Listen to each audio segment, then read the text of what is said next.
Praise the lord. ఈరోజు దేవుని మాట. మీరు ఎప్పుడైనా ఎంతో ప్రయాసపడి పనిచేసిన దాని ఫలాన్ని మీరు అనుభవించలేకపోయారా? మీ కష్టార్జితము ఇతరుల చేతిలోకి వెళ్ళిపోయిందా? అలాంటి సమయంలో మనకు నిరాశ కలుగుతుంది కదా.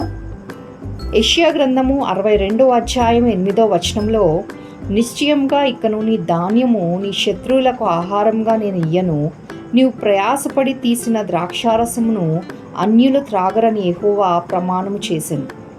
ఇక్కడ దేవుడు తన కుడి చేతి తోడు తన బలమైన హస్తము తోడ ప్రమాణం చేస్తున్నాడు. ఏమని? ఇది కేవలం ఆనాటి ఇశ్రాయేలు ప్రజలకే కాదు, కానీ ఈనాడు క్రీస్తునందున్న మనకు కూడా వర్తిస్తుంది.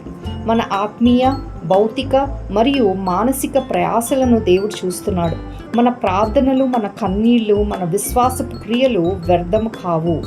వాటి ఫలాన్ని అపవాది దొంగిలించకుండా దేవుడు కాపాడుతాడు.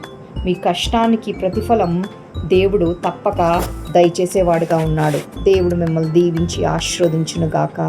ఆమేన్, ఆమేన్.